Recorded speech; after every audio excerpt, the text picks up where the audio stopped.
year. I could be wrong, but I think there was about 7,000 home programs during 1 month. About maybe 100 teams of devotees going out every day. Something like that. It's been really successful. It's not our real business, I mean, it's just really to connect people with Krishna. Our business is not, we're not out for numbers, we're not out for money. These things come and go. But it's really to connect people with Krishna. That's where we all belong.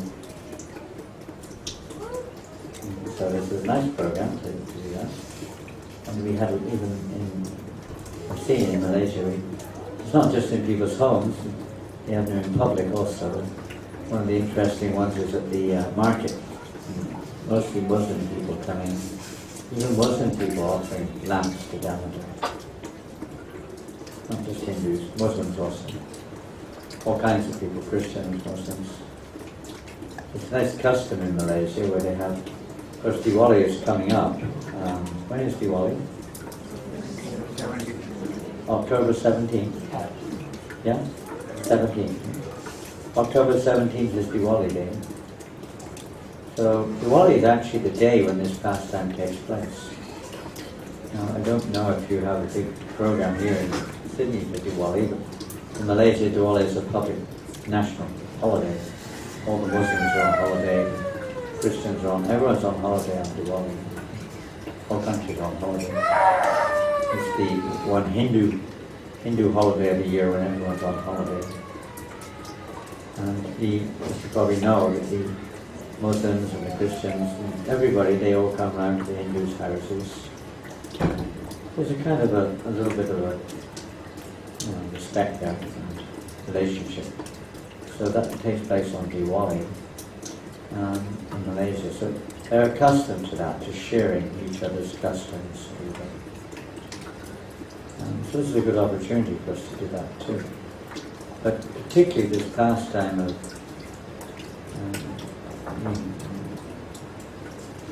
Krishna's pastimes, Damodar pastimes, that particular pastime takes place on the day of Diwali. So we don't usually hear that. That's actually the day when it takes place. That's another significance of the day of Diwali. So we've got 30 days starting on Monday or something.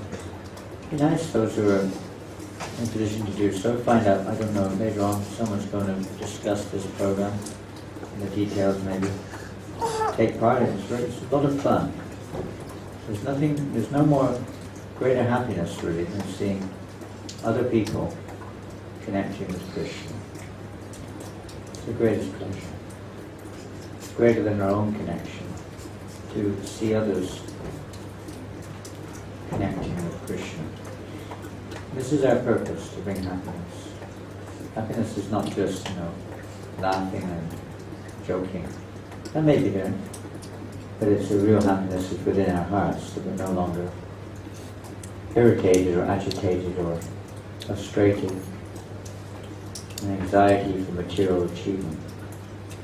As long as we're desiring material things more than required, of course you have to have sufficient material things to maintain your families, but more than required creates irritation, agitation, frustration, anxiety. So this is one of the ways that we can become, I think the only way we can really become free of anxiety and attachments and frustrations in this world is when we have an alternative. We're trying to give people an alternative. And if you are quite new to society, not to Krishna consciousness, however, most of you, I think all of you, well, one or two exceptions, are born of Indian origins. And this is nothing new to any of you entirely, but it is new really, because again, Krishna consciousness is not just like a doctrine or a religion as such. Essentially a realization. It's a reality. It's a reality. And just like you may hear about something and you say, "I know about it," but it's not quite the same as actually being there. Or say, for instance, someone describes something about a particular kind of food. It's not quite the same as eating it. You may have some idea what it's like, what it's made of. The actual taste is different. That's another thing altogether. So the real thing that people need is a taste. It's not just another doctrine to so-called believe in. It's actually a realization and a life which they can live with Krishna. In our case, we're trying to give people this opportunity to live a life of Krishna consciousness. So this particular month of Damodar is very special because not only is this many activities take place in this particular month, there are other big activities take place. Diwali, this Damodar pastime, Krishna is lifting Govardhan Hill, which is also coming up shortly after Diwali, and other activities too. It's a very important month for, at least for those who are Vaishnavas, those who are devotees of Krishna. It's a very important month. And it says that, states in this month that the results of your service are magnified 1,000 times. So not to say therefore, well, if I go to 7 houses this month, that's 1,000 times 7, that comes to 7,000 houses. Why stop there? No, the benefits are increased considerably this month, so we shouldn't want to limit that. It's a great month to do service of connecting others to Krishna. And that we're going to do, I think the program is probably similar to the one we have in Malaysia, where we'll talk about Damodar and Puja. Maybe a little statuette of Lord Damodar will be introduced to the people in their homes, and some kirtan, prasadam, like that. Simple program, but very attractive. So please take advantage of this. Some of you may like to have in your own homes, or introduce to others in your community. And it's a very good program for re-establishing our connection with Krishna, helping people to become Krishna conscious. So the pastime, perhaps you have this book, Krishna book here. Do you have the Krishna book here? You have a book table? How many of you have gotten this book, Krishna book? Oh good, many. Here comes one nice copy. This is a beautiful copy. Do you have many of these? Many copies are there? Yes, we have lots. Lots of copies. This is nice. Krishna, a whole, this is the 10th canto Srimad Bhagavatam. In here, a summary of the pastimes mentioned in the Srimad Bhagavatam about Krishna's life and pastimes. By understanding these pastimes of Krishna, Krishna states in Bhagavad Gita, Jamma Karma Chamedijam, Evam Yoga Tatvitaha, Vadeham Punama, Yama, Naiti Mamiti Surjaya.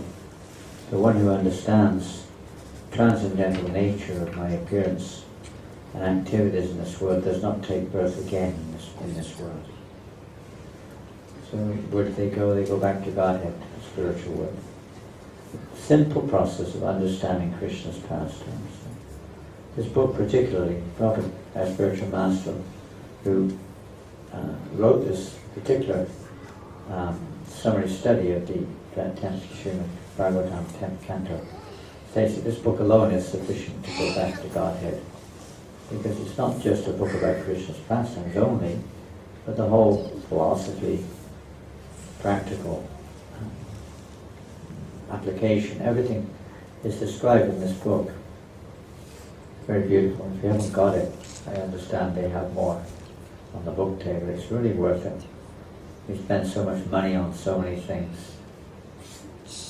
But this is for the soul, especially if you've got children. This book is really valuable. It's the first book I ever got. I got this book in 1971. Not this version, or this edition, that's it. This is the whole book. It doesn't look very big, but there's 800 or 900 pages in here. In the whole 10th canto. So it's really worth getting this book.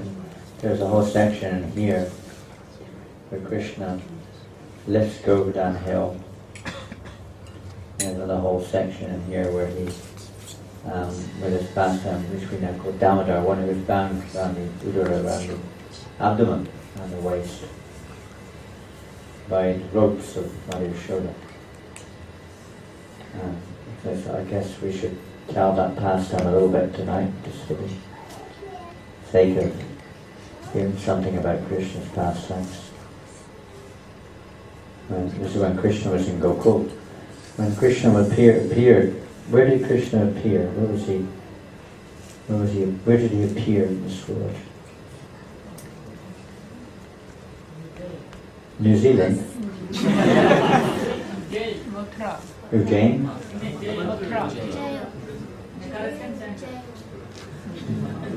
New Zealand or Ujjain? Oh, in a prison. Oh, he appeared in a prison. In Sydney or in New Zealand? In Park Lee. He appeared in Park Lee.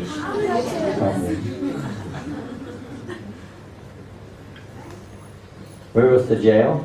Mathura. Interesting, isn't it? Some of you have been to Mathura, maybe you've seen the present-day replica, it's just a replica, of course, of the original place, somewhere in that area. So, that's one normal understanding. But did Krishna stay there? When he appeared, what did he look like? He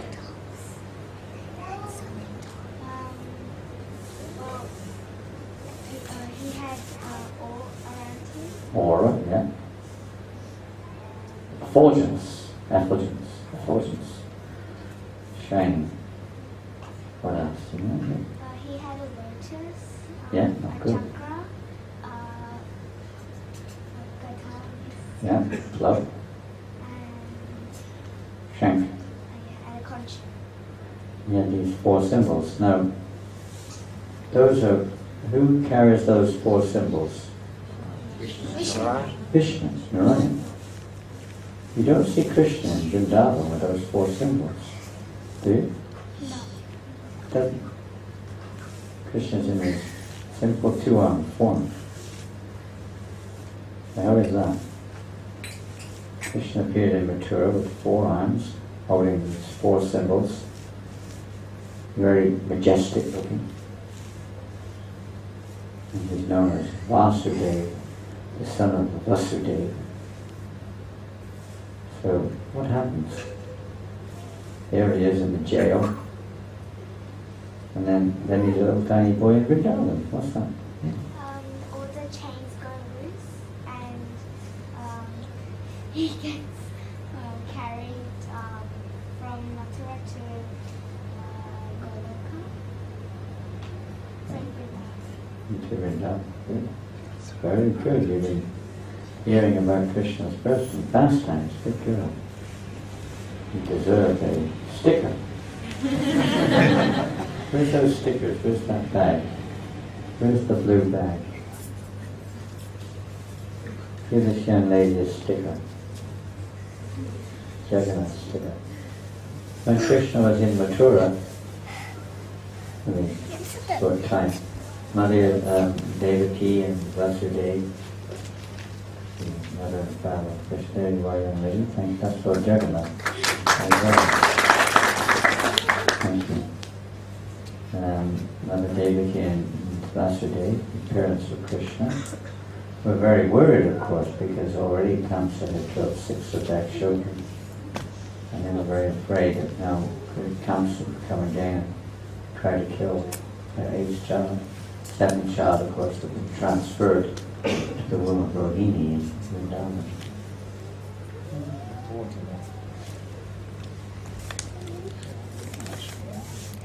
A cup would be appropriate. A cup. All quicker. Makes me feel like I'm back in my youth in the bars.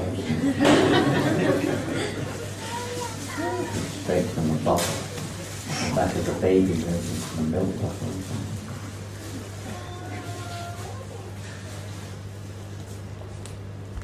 Thank you. The plastic cup is a very, very advanced civilization.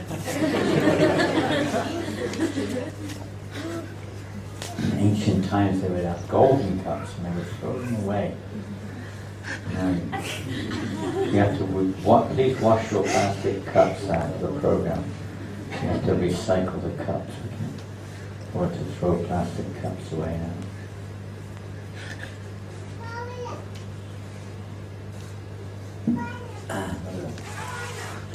So then Krishna was taken by Vasudeva, as you probably know, over the river Jamuna to Gokul. Gokul, go look at it. Gokul is the actual Krishna. Gokul Vrindavan, and it's also known as Mahaman. So he was taken over there and replaced in the middle of the night by Yasoda. And Nanda Maharaj, she's given birth to a baby daughter. So the story goes that the son of Devaki was taken by Vasudeva, the father, over the Jamuna and replaced without the knowledge of Mother Yasoda, who was fast asleep and didn't realize what type of baby she'd given him. So the babies were exchanged, so she didn't know that she actually had a baby girl. And when she woke up, she saw she had a baby boy. The baby girl was taken back by Vasudeva to Mathura. That's another story. But so then Mother Yasoda had a baby boy, who of course is Krishna. Now that baby of Mother Yasoda only had 2 hands, not 4, because he, in the prison, in the jail, Krishna had transformed himself in 4 arms to 2 arms also, in order that his identity would not be so obvious. So then Mother Yasoda had a beautiful child. But actually, and this is a big secret, Mother Yasoda actually gave birth to twins. This is not generally known. This is described in the Bhagavatam, but it's not generally spoken. That she gave birth to twins, a boy and a girl. And when Vasudeva brought the baby boy to Gokul Vrindavan, the 2 boys merged into one. They became one child, who had the characteristics of both, in the sense the baby born of Yasoda was purely Vrindavan Krishna. The baby born of Devaki and Vasudeva is also Krishna, just another expansion in a different mood, in a mood of more reverential mood. Narayan, Vasudeva, with 4 arms. So whenever Krishna kills demons, he manifested. He doesn't do it. There's not the Krishna of Vrindavan who does that. It's the form of Vasudeva Krishna, who works through the organs of Vrindavan Krishna to kill demons. And when he performs loving pastimes with his devotees in Vrindavan, it's not the son of Devaki and Vasudeva. It's the son of Yasoda and Nanda. So this particular pastime, of course, is a loving one, although it has some interesting characteristics about it. For instance, it appears that Mother Yasoda acted in a way which caused Krishna to be angry. So it would appear that Mother Yasoda was doing something against Krishna's will, but no. As you'll see in a minute, it wasn't. It was purely, everything she does is for the pleasure of her son Krishna. When Krishna was living in Gokul Vrindavan, some demons were killed, many, and different activities took place. But this is the more or less the final major activity which took place in Gokul Vrindavan. And from there they moved shortly after this. The whole clan, Nanda Maharaj and his family, all moved shortly after this pastime to Vrindavan. The area we now call Vrindavan, more or less. So this pastime was very sweet. As you may know, Krishna is known as Makanchor. Some of you may like Makan. Who likes Makan? All the girls like Makan. What's Makan? What's Makan? Yogurt. Pardon? Yogurt? Yeah, it can be yogurt. Butter. Butter, yogurt. In Malaysia, the word makan simply means food. Makan. Food. And, Malaysian language is the oldest language on earth, of course. The Sanskrit language came from Malaysia, so they say.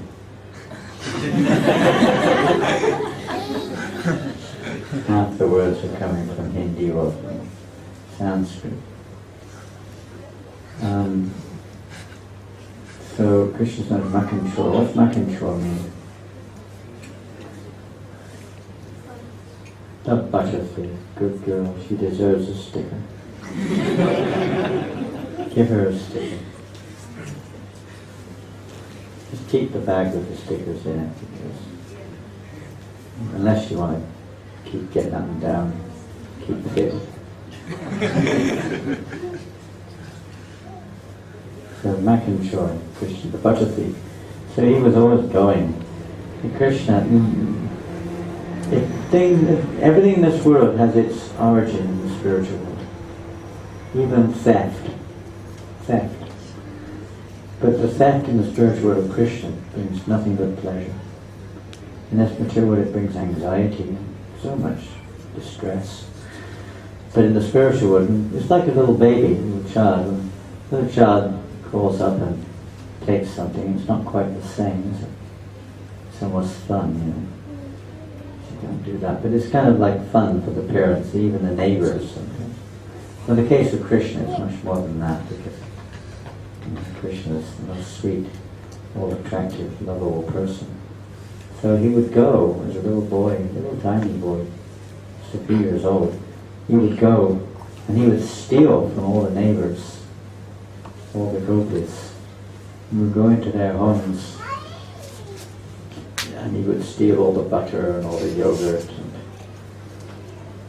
And he would, in this way, cause all the sweets and causing chaos.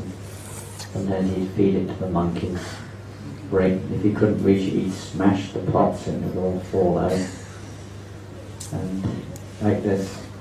And then urinate. They tried to do anything about it. He'd pass urine on the floor. And he would also pinch the babies, if they had little babies, he'd make them scream. He was causing havoc in the neighborhood. And so they all complained to Mother Yasoda.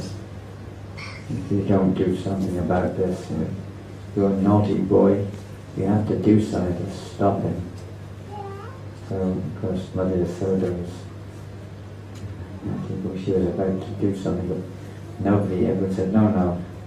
Even if you know, whatever you do, it seems like even in the dark he has like effulgence, you can see.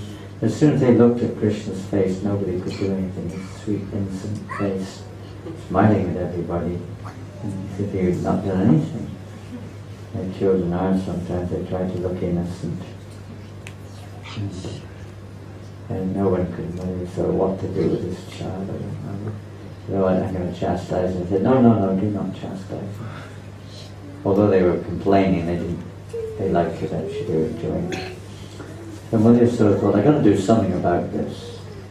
So Mother Yasoda thought, well, I've got hundreds of thousands of maid servants cooking hundreds of thousands of sweets and yogurt and so many delicious preparations, but still Krishna goes next door to pinch from the next door neighbors, even though we've got unlimited supply of the best of everything. It's like cows. Have you ever seen a cow? You know what a cow is?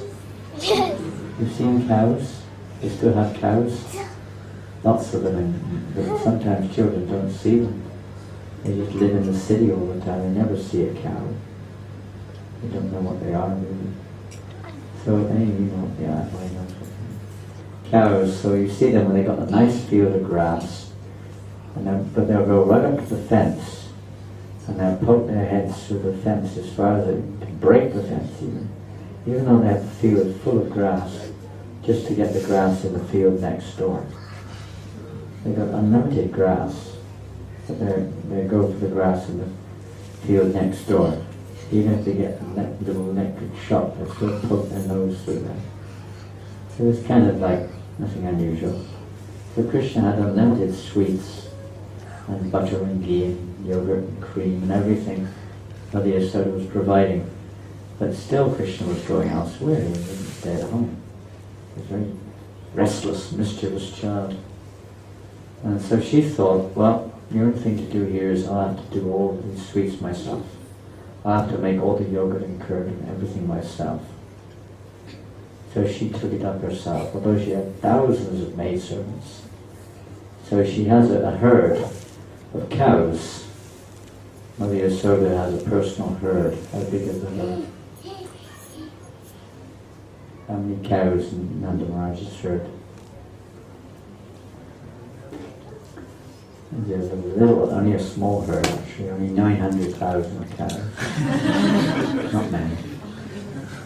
And that she says that that's nothing compared with the total in Goloka.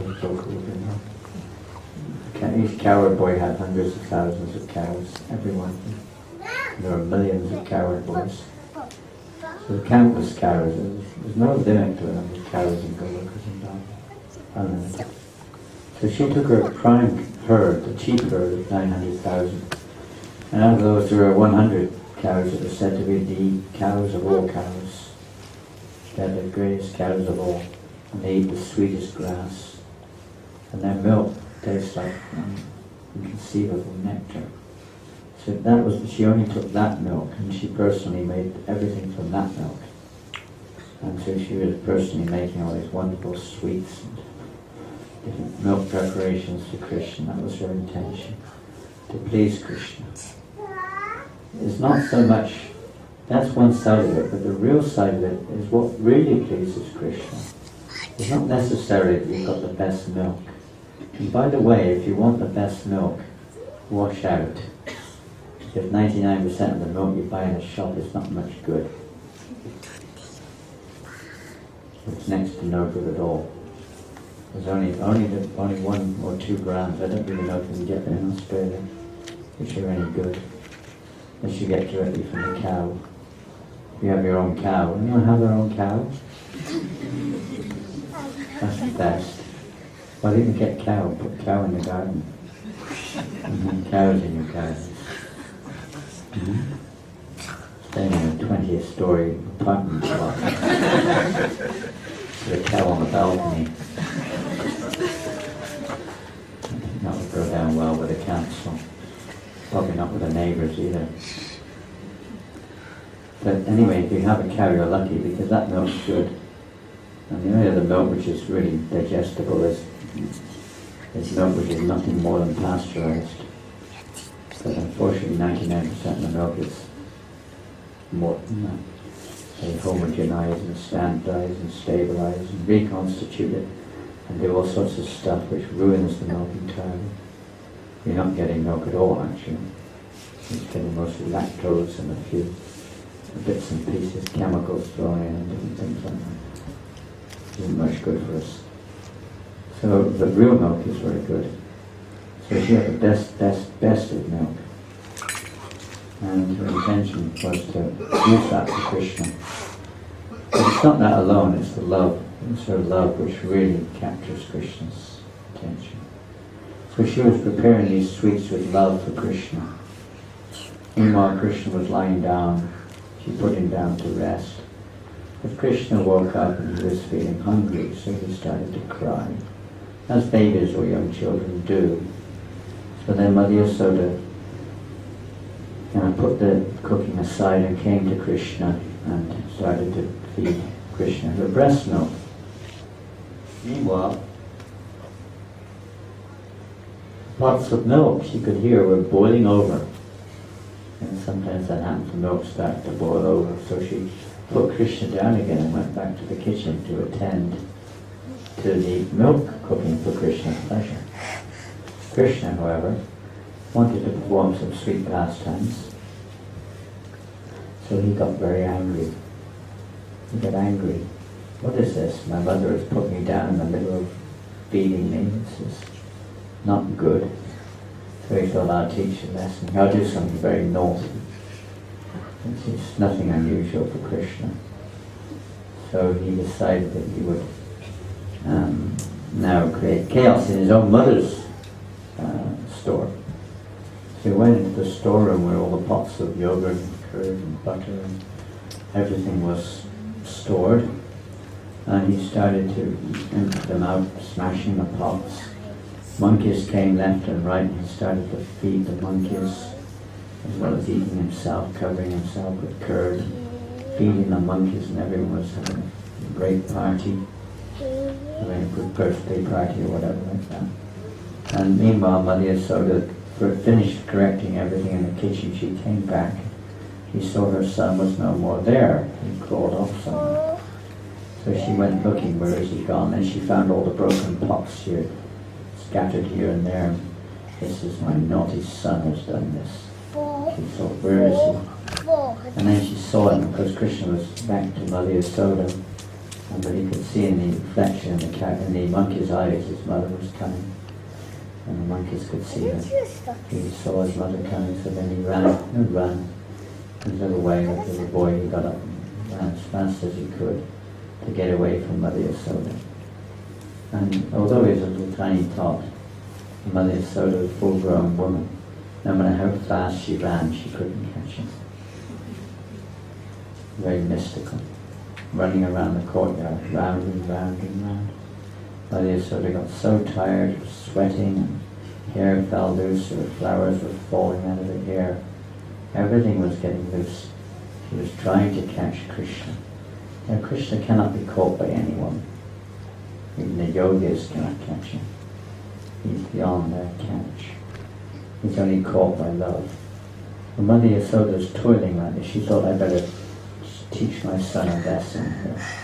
Somehow I'd have to do something to teach him. He can't carry on like this. This is, God knows what he'll be when he grows up if he carries on like this. Like all parents think, God knows what will happen to my son. Of course, her son happened to be God, but she was still thinking like that. So she then chased, and eventually Krishna, out of his love for his mother, he let her catch him. And she thought, what do we know? Krishna was looking very afraid. She had a stick, she had like a whipping stick in her hand, as if she was going to beat him. But she wasn't going to beat him, but just holding him there. So Krishna said, was afraid of the stick. And Mother Yasoda was holding, and he looked very afraid. So then Mother said, what am I going to do now? So then Mother Yasoda saw there was one mortar upside down.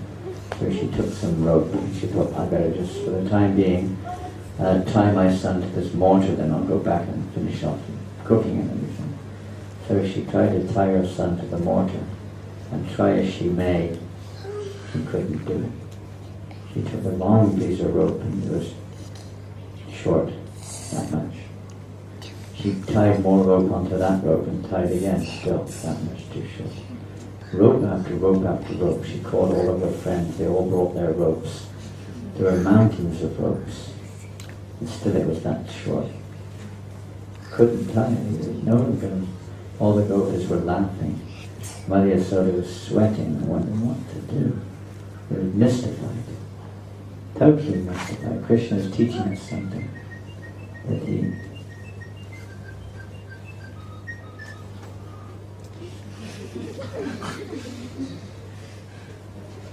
Krishna was teaching us something that you can't tie him up like that.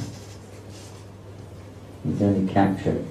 But yes, by her endeavor. One finger was the sincere endeavor of Mother Yasoda, the other was Krishna's mercy.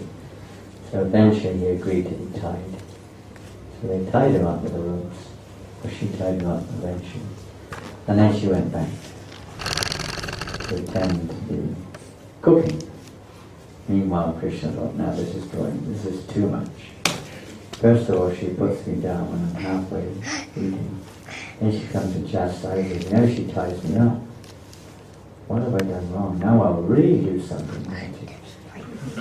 So then he starts crawling this time. He pulls the mortar open. and he drags the water towards the two trees, the two Arjuna trees. Now Arjuna trees are very powerful trees. They grow in usually tropical countries where there's a lot of cyclones, and their roots are very, very deep, extremely deep, so they can't be blown over by the wind. So they're not like little trees that can easily pull out the ground. So when Krishna's a little boy, much smaller than this little fella here. Hare Krishna. What's his name? Gopal. Gopal. Haribol Gopal. Hare Krishna. What have you got there, Gopal? Come and show me. Come on. Come over here. What have you got there? Wow, look at that. That's amazing. You did this? He deserves a sticker. Well done, Gopal. Beautiful. Look at that. Krishna with his flute. Who's that? Who's that? Mother Yashoda. Mother Yashoda! It is Mother Yashoda. Good. Yeah, Gopal. Gopal! For you. That's a sticker of Lord Jagannath.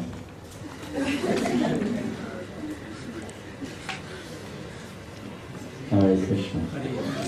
So then he pulled the water between these two big Arjuna trees. They were very close together, they were almost growing from the same root. And the water got stuck in between them. And Krishna continued to crawl. And it's inconceivable. When you're God, nothing is inconceivable. You can create universes just by the flick of his eyebrow. So it wasn't a big thing really for him, but it looks like a big thing. He pulled that water and stuck between the trees, and the two trees crashed to the ground. And Krishna was unharmed, of course. The huge trees, everything was smashed. And then the two demigods came out from the trees, Nalakubara and Mangalita.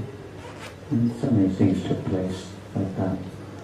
So this is the pastime of Damodar, how Krishna was bound around the waist by the love of Mother Yashoda.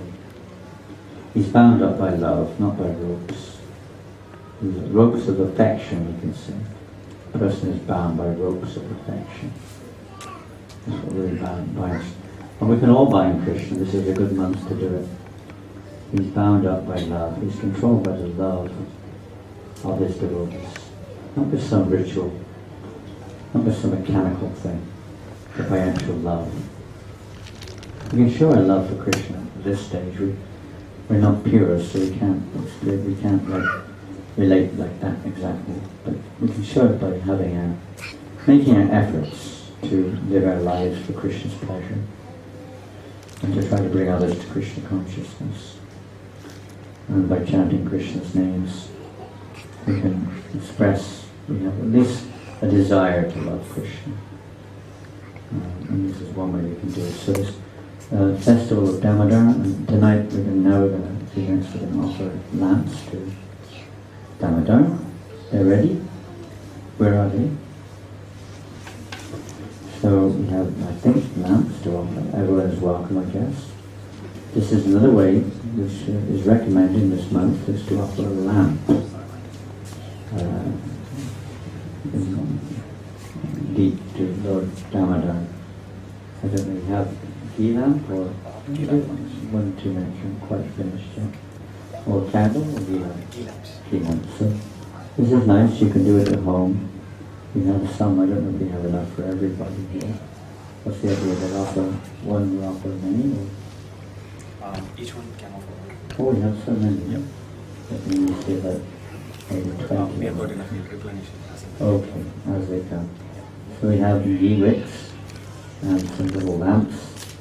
So everyone can come forward in a few minutes, and we're going to make a nice offering to Damodar. And this is one of the recommended things in this month to do, to increase our love for Lord Damodar.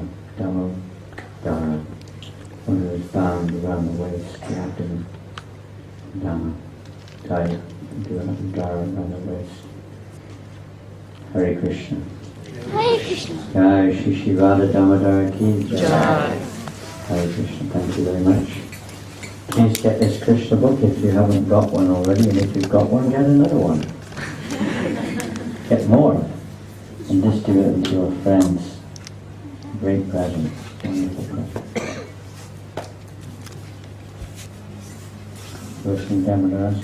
Just a picture of Krishna bound up in water with Maria Soda. And so you offer the lamps to this little form of Radha, the Soda Krishna. You can offer the circles if you want 7 times with each lamp to your Soda Krishna. You can offer to the other pictures as well, but you don't have to. At least the little deity of Radha or your Soda Krishna on the altar. And if you have a songbook, you can follow along. I've got another songbook in my blue bag, wherever my blue bag is. I don't know where it is. If you look in the blue bag, wherever I have my blue bag, there's one more songbook on page 88. This song will be found. Jaya Radha, Damodara, Radha, Damodara, Radha,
Kavare